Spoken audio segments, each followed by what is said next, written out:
So Gary, the wash routine now, the cows are milked. Yep.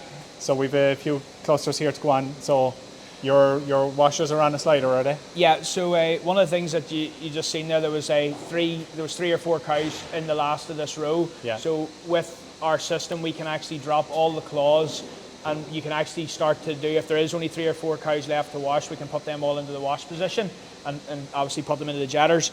Our tray is obviously a stainless steel pull-out jetter tray with the unit, so they stay very nice and out of the way for the operator. A cow, if she did manage to put her foot down, can't kick them or damage them.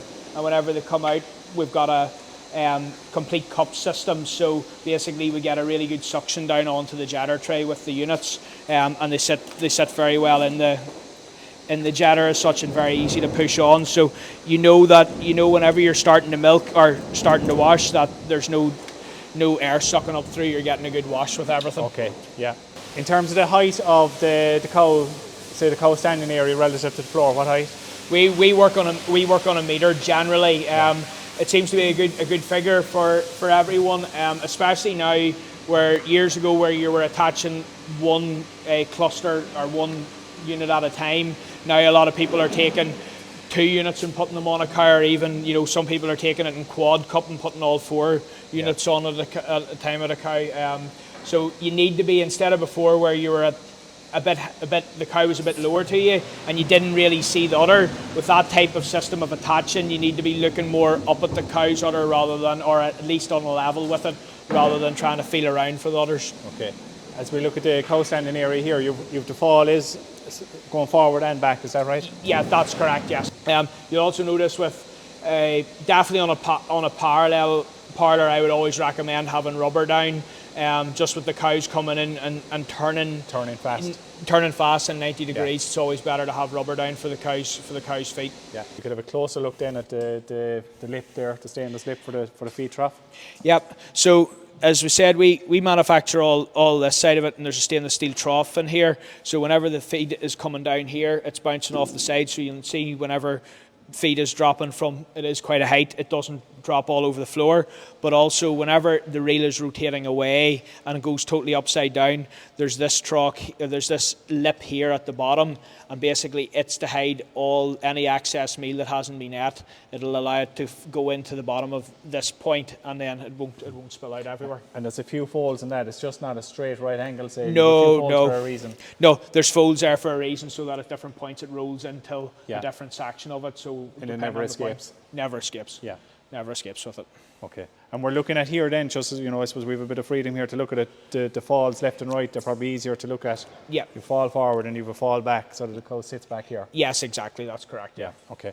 And say maybe here we have a clear view of this here then, the mechanism that's in a gate like this. Yep. So as I was saying, the post is it's a very thick post because there's multiple posts inside that. But basically what happens is there's a bearing and a nylon block in here, and this is a tension spring the whole way down this. So whenever we put it in and bolt it through this nylon part, it basically tensions the spring, as you can feel with it on, and whenever you let go, it springs back away. And it's not making noise really either. No, that's inside it. There's stops, but they're as I said, because they're bumping into nylon, they're not actually creating a bang. And the reason for this here?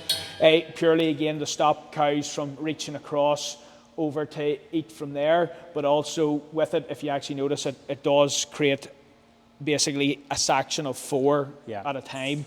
And what that's great for is cows walking out, because I've seen it in other rapid exits that if everything lifts up and it's completely clear, cows are walking everywhere rather than straight out. Okay, and the beam over your head then is doing a lot, it's serving a lot of functions? Yep, so a rapid exit, people would talk about rapid exits a lot more expensive to build to buy than a traditional parlour, which it is, but you have to take into account you're actually building the whole structure with the rapid exit. Everything's supported off the parlour. You have your feeders supported off the parlour. You have your reels supported off the parlour. So, where a traditional herringbone, you maybe have 2 shuttered walls going down that you have to pay for to the builder. That has to be taken into account when buying a rapid exit. That's all taken care of in one package. Yeah. So I assume you're supplying the plans then, for before the concrete is poured, all those beams are in place. Yeah. So what happens is what would traditionally happen is the pit gets dug out, and we would ask the builders to lay a subfloor for us to lay the curb edge on, the sequencing posts, and then these upright posts. Once we have them in place, then we would basically concrete everything, and then we would come back and start to install the parlour. Is it your responsibility or the builder's responsibility to put the steelwork in place? Our responsibility. Yeah. We take that. It's too important. If it's wrong here, it's wrong for all time. Like, so we would do and that. just briefly on dimensions-wise, from here, typically, what's your dimensions that you're looking for? The outside of the post is about 2.5 metres to the post. Cow standings, we're talking about, sorry for jumping back and forth in centimetres and inches, but you're basically talking about 102 inches from the front here to the butt pan of the cow. Yeah. That's an American measurement for that. But as I said, the nice thing is we can tailor this depending on what size of cow you have. Like we've some guys that have fitted these for Holsteins that need a little bit more room. We're actually currently installing one that's for a Jersey herd, which is going to be tightening it in a lot. And as I said, the nice thing is we've got a lot of variation with the indexing. Like whenever we index, you can easily gain 6 inches either way, really. Okay. The top fold here, just above the cow's head, what's that for? Top fold there is if for some reason with the actual reel we have total control, so we can reverse the reel, so instead of going one direction we can reverse it the other way. Problem is with going the other way is that again you need somewhere for the meal to catch into, so it's basically to stop the meal for that one as well. Yeah, fair enough. So this is your ID system then here on the way in?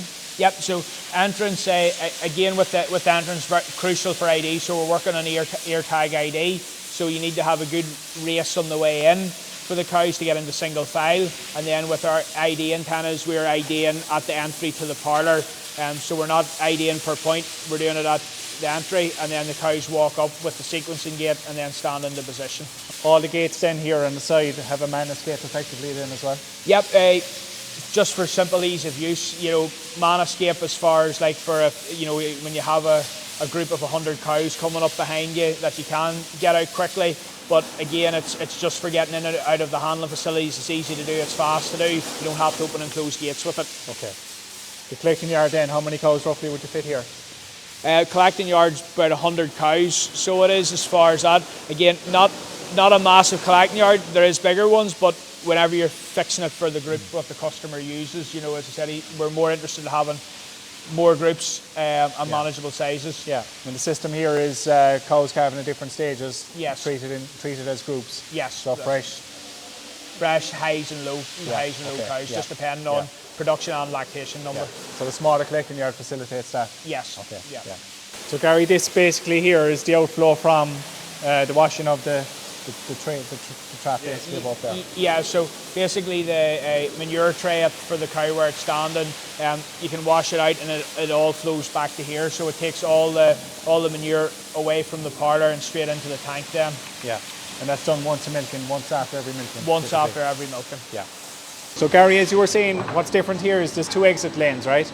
Yes. You have a drafter on either side. I suppose that can create complications with different groups of animals, say going back to the same shed, or how does the farmer here manage that?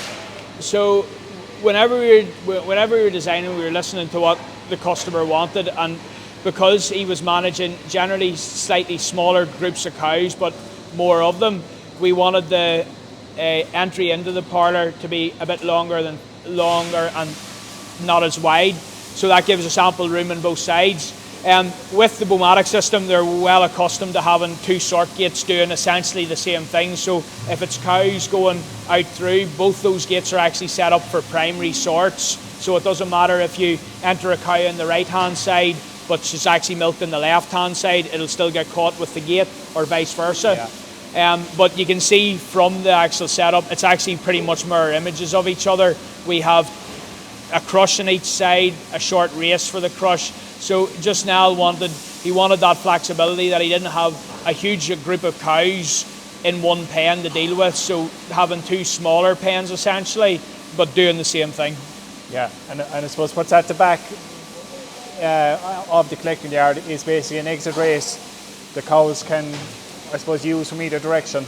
Yep, depending on what shed they're heading back to. Yeah, so the good thing is, because this parlour is, as I said, more central, we have cows on the right-hand side and cows on the left-hand side as far as back to their cubicle houses. So the cows have to cross over somewhere, and because we have that walkway at the back, it doesn't really matter which side the cows exit at. Yeah. But whenever you have a look at the setup, all the gates are really easy to use. They all interlock into each other. They all have manways through each other. You'll see non-return gates as well, just to make sure the cow flow's correct. But in most cases, you never see cows backing up or cows hanging around. They always want to keep walking through the racework. So Gary, we're looking up at, we're at there's cows coming from, I think, 3 different angles here effectively. There's cows over there. Yes. There's cows behind us and there's cows on the far side. So that's correct. I suppose in terms of looking at the exit here and the holding pens, cows can come down here, they can go up the hill. Yep. Or I suppose with the benefit of having this small area here or this race, they can head to the far side as well. Or cows can come back this way. Exactly, and you can see there, depending on which group they're milking, they can set the non-return gates, so you can actually set them one side or the other with a pin, so that if the cows have to go that way, we don't allow them actually up the hill, or if the cows are going up the hill, we don't allow them to cross back the way over to here then. Yeah. So like that's depending, that there would be the person bringing the groups of cows in to set them at the start of every group then. Yeah, and I suppose this non-return gate here that we're looking at here, yes, that's never changing direction no, as such. That never changed direction. That's the ones just coming out coming out. Although you do find cows, whenever they know where they're going, they don't really, they don't even really bother. They just keep walking out of the exit with it. Yeah, and at the end of each holding pen on both sides, he has a crush. Yes. To do AI maybe, or to do a small bit of. As we talked about before, this customer AI's calves all year round. So instead of having massive block AI in sessions, he's AI in maybe a couple of cows every day. Yeah. So he doesn't need a massive facility as far as a long crush. He needs a holding pen maybe holds 2 or 3 cows, and a crush that holds 1 cow at a time. Yeah. So as I said, they will continuously AI throughout the year. So again, we're looking at man escapes again here, one there and one behind us here, and this big door here as well, which is very useful. Yeah, you want to be able to. So for a safety point of view with cows, it's handy to have if you're in a tight spot that you can escape. The other one would be as well is that because there is so much race work and so much going on, if we're bringing straws or we're bringing AI equipment down to here, that we can do it without actually touching and contaminating the glove. Right. Yeah. So just looking at the structure here, then it's a fairly impressive steel structure there around to create to hold the concrete panels. Yeah. Yeah. So everything that on the pen side, you'll see it's done in concrete panels. They have the steel structure for the panels to sit into. It's all about longevity, and obviously it all works well for keeping the cows separated. So it's a nice height for the cows not to be able to reach over and see into the collecting yard. Again, just keeps the flow of the cows on the exit side. Yeah, and a lot of people might have rails in a scenario like that. The concrete panel, I suppose they can't see each other. The big one is for us is not being able to see each other.